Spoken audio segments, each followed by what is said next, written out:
राधे राधे दोस्तों, जय श्री राम। उम्मीद है आप सभी लोग बहुत अच्छे होंगे। आज हम लोग जानते हैं माता सीता के बारे में। पूर्व जन्म में वो कौन थी? सीता माता राजा जनक की पुत्री थी या राजा रावण की? आइए हम लोग सीता माता के बारे में जानते हैं। राधे राधे। अगर ये वीडियो आप लोगों को अच्छी लगे तो प्लीज़ दोस्तों लाइक करना, शेयर करना और सब्सक्राइब करना।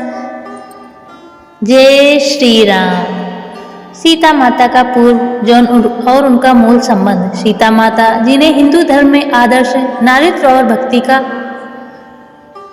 प्रतीक माना जाता है, उनकी कथा रामायण में विस्तार से वर्णित है। सीता के पूर्व जन्म को लेकर कई पौराणिक कथाएं हैं, जिनमें से सबसे प्रमुख व स्वीकृत उनकी दिव्यता पर आधारित है। सीता का पूर्व जन्म। कई पौराणिक ग्रंथों और लोक कथाओं में सीता के पूर्व जन्म की कहानी का उल्लेख मिलता है। इनमें से एक प्रसिद्ध कथा के अनुसार सीता माता पूर्व जन्म में वेदवती के रूप में हुआ था। वेदवती भगवान विष्णु की बहुत ही प्रिय भक्त थी और अपना सारा जीवन उनकी तपस्या में समर्पित कर चुकी थी। जब वेदवती भगवान विष्णु की आराधना कर रही थी, तब रावण ने उनके रूप और तप से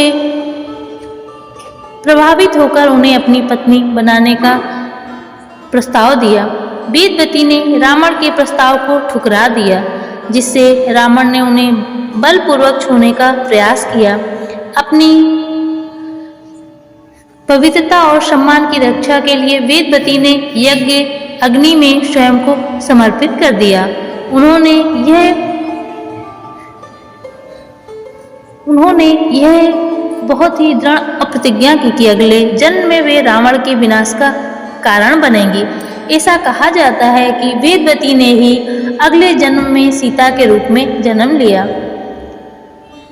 सीता का जन्म। जय श्री राम। वाल्मीकि रामायण और अन्य पौराणिक कथाओं के अनुसार सीता का जन्म एक दिव्य घटना थी। राजा जनक, जो मिथिला के राजा थे, अपने खेतों में जोतते समय हल की नोक से एक सोने की पेटी प्राप्त करते हैं। उस पेटी में एक दिव्य कन्या थी। जनक और उनकी पत्नी सुनैना ने उस कन्या को अपनी पुत्री के रूप में अपनाया और उसका नाम सीता रखा। सीता शब्द का अर्थ भी खेत जोतने वाली नाली या हल की रेखा होता है। इसी कारण उन्हें भूमिजा, पृथ्वी की पुत्री और जनकसुता, जनक की पुत्री भी कहा जाता है। वाल्मीकि रामायण में यह स्पष्ट रूप से वर्णित है कि सीता माता का जन्म मानव जात के लिए एक दिव्य वरदान था।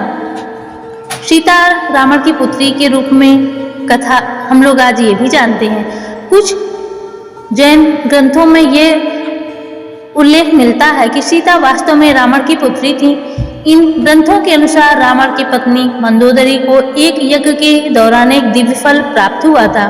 वह फल खाने से सीता का गर्भाधान हुआ, लेकिन ज्योतिषी संकेतों के कारण रावण ने भविष्यवाणी सुनी कि यह कन्या उनके विनाश का कारण बनेगी। भय के कारण रावण ने नवजात कन्या को एक सोने की पेटी में रखकर समुद्र में बहा दिया। यह पेटी अंततः मिथिला के राजा जनक को मिली और उन्होंने उस कन्या को अपनाकर सीता नाम दिया। हालांकि इस कथा को मुख्य धारा की रामायण में बहुत अधिक स्वीकार्यता नहीं मिली है।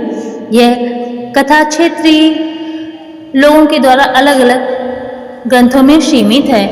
सीता जनक की पुत्री थी या नहीं, आइए जानते हैं। वाल्मीकि रामायण के अनुसार सीता माता राजा जनक और रानी सुनैना की धर्मपुत्री थी। जनक ने उन्हें अपनी पुत्री के रूप में अपनाया और उनके पालन पोषण में कोई भी कमी नहीं छोड़ी।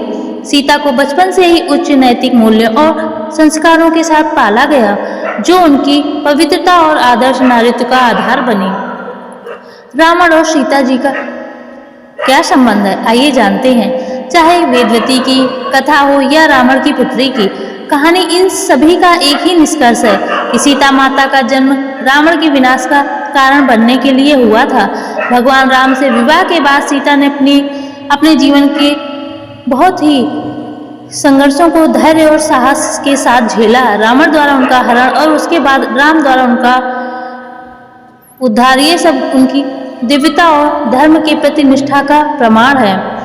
सीता माता का पूर्व जन्म और उनका संबंध चाहे किसी भी कथा से जोड़ा जाए, उनकी असली पहचान उनकी पवित्रता, साहस और त्याग में निहित है। वे न केवल एक आदर्श पत्नी और माता के रूप में पूजी जाती हैं, बल्कि सत्य और धर्म की मार्गदर्शक भी हैं। जय श्री राम। उम्मीद है दोस्तों आप लोगों को सीता माता की ये जानकारी अच्छी लगी होगी। अगर अच्छी लगी हो दोस्तों तो प्लीज़ वीडियो लाइक करें, शेयर करें, सब्सक्राइब करें।